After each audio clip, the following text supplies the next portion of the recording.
CPI സംസ്ഥാന secretary Binoy വിശ്വത്തിനെതിരായ ശബ്ദരേഖാ വിവാദത്തിൽ CPI Ernakulam ജില്ലാ നേതാക്കൾ കുരുക്കിൽ. ശബ്ദരേഖയിൽ സംസ്ഥാന നിർവാഹക സമിതി അംഗം കമലാ സദാനന്ദൻ, ജില്ലാ സെക്രട്ടറി KM ദിനകരൻ എന്നിവർക്കെതിരെ മറുവിഭാഗം പരാതി നൽകും. ശബ്ദരേഖയെക്കുറിച്ച് അറിയില്ലെന്ന് ബിനോയ് വിശ്വം പറയുമ്പോഴും പുറത്തുവന്ന സംഭാഷണം തങ്ങളുടേതല്ലെന്ന് കമലാ സദാനന്ദനും KM ദിനകരനും ഇതുവരെ നിഷേധിച്ചിട്ടില്ല. CPI സംസ്ഥാന നിർവാഹക സമിതി അംഗം കമലാ സദാനന്ദൻ, ജില്ലാ സെക്രട്ടറി KM ദിനകരൻ എന്നിവർ തമ്മിൽ നടത്തിയ സംഭാഷണമാണ് പുറത്തുവന്നത്.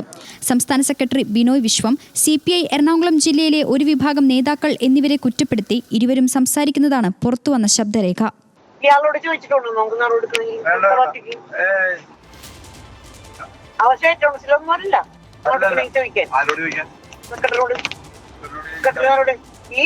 അടുത്ത് പോയിട്ട് വീടിനെങ്ങോട്ടി പോണ ആൾക്കാരൊക്കെ ഉണ്ട് ഭരണത്തിൽ ഏർപ്പെടാൻ തുടങ്ങിയ പിന്നെ ബാക്കിയുള്ള ഇപ്പൊ തന്നെ ആളുകൾക്ക് അതിന്റെ അകത്തിരിക്കുന്ന ആൾക്കാർക്കൊക്കെ ഇഷ്ടക്കുറവായി. ശബ്ദരേഖ വിവാദമായതോടെ കമലാ സദാനന്ദൻ, ജില്ലാ സെക്രട്ടറി KM ദിനകരൻ എന്നിവർക്കെതിരെ പരാതി നൽകാനാണ് വിമത ഗ്രൂപ്പിന്റെ നേതാവായ സുഗതന്റെ നേതൃത്വത്തിലുള്ള വിഭാഗത്തിന്റെ തീരുമാനം. ശബ്ദരേഖ ചോർത്തിയതാരാണെന്ന് സംസ്ഥാന നേതൃത്വവും അന്വേഷിക്കുന്നുണ്ട്. എന്നാൽ തനിക്കറിയാവുന്ന കമലാ സദാനന്ദനും ദിനകരനും അങ്ങനെ പറയില്ലെന്നായിരുന്നു ബിനോയ് വിശ്വത്തിന്റെ പ്രതികരണം. എന്നാൽ പുറത്തുവന്ന സംഭാഷണം തങ്ങളുടേതല്ലെന്ന് കമലാ സദാനന്ദനും KM ദിനകരനും ഇതുവരെ നിഷേധിച്ചിട്ടില്ല.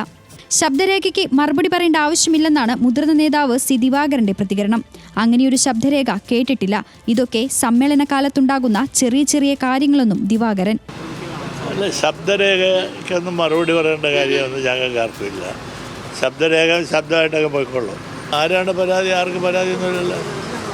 ശബ്ദരേഖ വന്ന് നിങ്ങളല്ലേ പറഞ്ഞത്, ഞങ്ങൾ കേട്ടില്ല, ഞങ്ങളാരും കേട്ടില്ല. കാത്തിരിക്കാം, നോക്കാം നോക്കാം. സമ്മേളനങ്ങൾ പുരോഗമിക്കുന്നതിനിടെ CPI സംസ്ഥാന കൗൺസിലിലെ ക്ഷണിതാവായ ES ബിജിമോൾക്ക് ഇടുക്കി ജില്ലയ്ക്ക് പുറത്തുള്ള CPI സമ്മേളനങ്ങളിൽ പങ്കെടുക്കുന്നതിന് വിലക്കേർപ്പെടുത്തി. ഏലപ്പാറ മണ്ഡലം സമ്മേളനത്തിലെ വിഭാഗീയതയെ തുടർന്നാണ് തീരുമാനം. സംസ്ഥാന എക്സിക്യൂട്ടീവാണ് വിലക്കേർപ്പെടുത്തിയിട്ടുള്ളത്. വിലക്കുള്ളതായി അറിയിച്ചിട്ടില്ലെന്നാണ് ബിജിമോളുടെ പ്രതികരണം. ന്യൂസ് മലയാളം, കൊച്ചി.